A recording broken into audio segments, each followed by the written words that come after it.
সাস্টের এই 1 কিলো রোডের একটা আলাদা ব্যাপার আছে।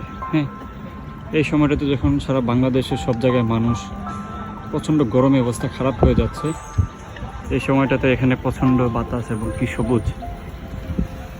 হ্যাঁ, দেখতে অনেক সুন্দর।